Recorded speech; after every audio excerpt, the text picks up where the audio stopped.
I'm going to ask you to do something that will feel physically painful. For the next 7 days, I want you to wake up and spend your first 90 minutes on one thing. Not your inbox, not research, not planning your next move. One skill, one task. Repeat it until your brain starts to ache from the monotony. Most of you won't make it past day 3. And that's the entire point. Because here's what nobody tells you about mastery. Your brain doesn't reward the person who's multi-passionate. It rewards the person who can endure being crushingly bored with the same task over and over until something biological happens that separates you from everyone else. Today, I'm going to show you what that something is. Think of your brain as a highway system. Right now, most of your neural pathways are dirt roads, slow, inefficient. Every time you try to execute a skill, whether it's playing an instrument, writing code, or speaking a second language, the signal has to bump along this rough terrain. But here's what changes everything.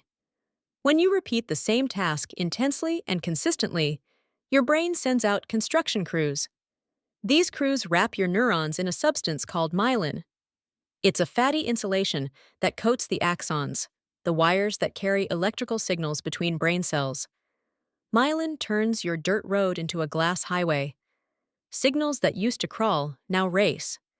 Your movements become precise. Your thoughts flow faster.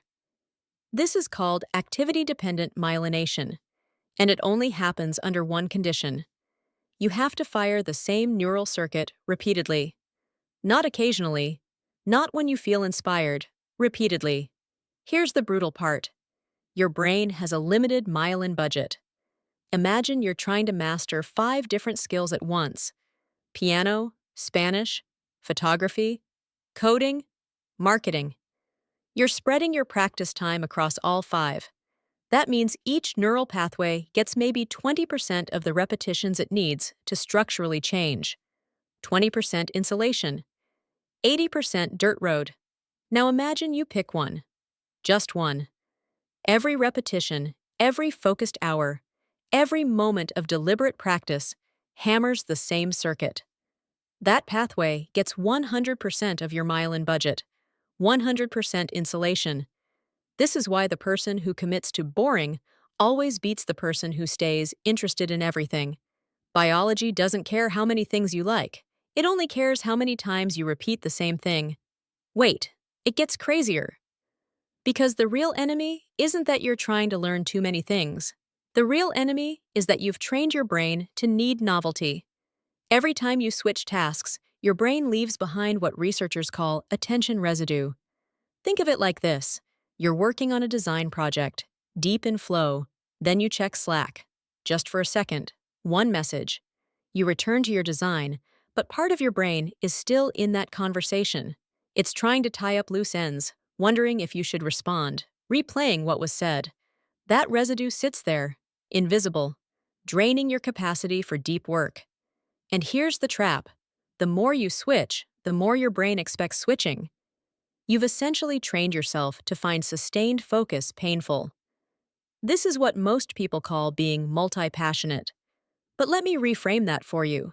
Multi-passionate is often code for never staying with one thing long enough for your brain to rewire. Every new project feels exciting because novelty triggers dopamine. Your brain lights up. You feel productive. But you're not building highways. You're laying down gravel on a dozen different roads that will never get paved. Meanwhile, the person who picks one obsession and sticks with it, they're experiencing something completely different. At first, yes, it's boring. The repetitions feel mechanical. There's no novelty, no dopamine hit from exploring something new. But after weeks of hammering the same circuit, something shifts. The task that used to require enormous mental effort starts to feel smoother, almost automatic. That's because the myelin is kicking in. Signals travel faster, coordination improves. What was once painful begins to feel like flow. And that's when mastery starts to compound.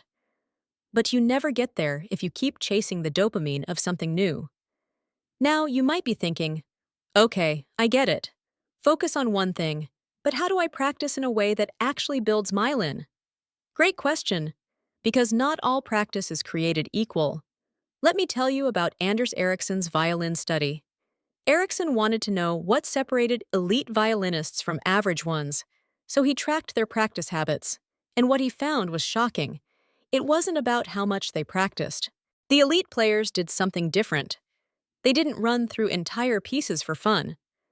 They isolated the hardest 3-second transitions, the exact moments where their fingers would fumble, and drilled those segments in silence. Over and over, with full concentration, fixing micro errors, adjusting technique. This is what Ericsson called deliberate practice. It's structured, it has clear goals, it focuses on weaknesses, not strengths, and it requires intense mental effort, the kind that makes your brain ache. Here's the key line from Ericsson's work. The right kind of practice is not a matter of hours, it's practice that represents the utmost concentration of the brain. Read that again. Utmost concentration. Most people think they're practicing when they're really just performing, running through what they already know, staying comfortable.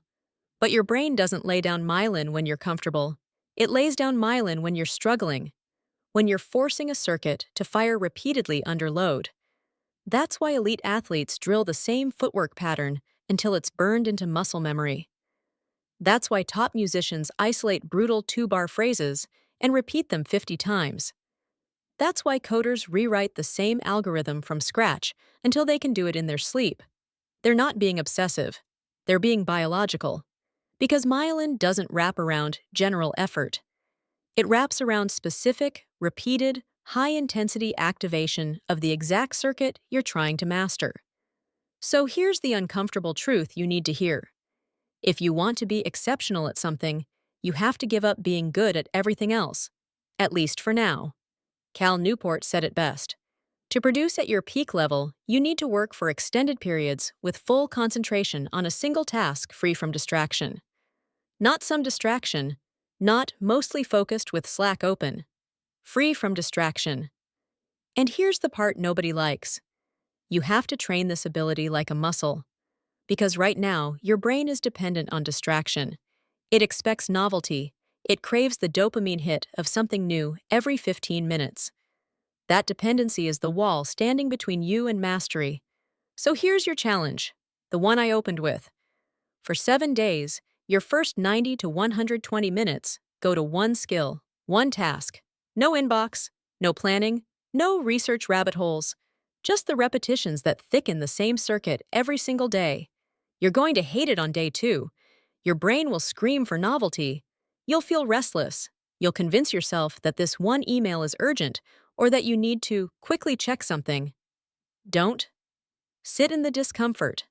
Let your brain rewire. Let the myelin crews get to work. Because by day 5 or 6, something will shift. The task will start to feel less painful. Your focus will deepen. You'll catch yourself entering flow without effort. That's not motivation. That's biology. Your circuits are finally getting insulated. Mastery isn't about talent. It's not about passion. It's about being willing to do the same boring thing every day while everyone else chases the next shiny object.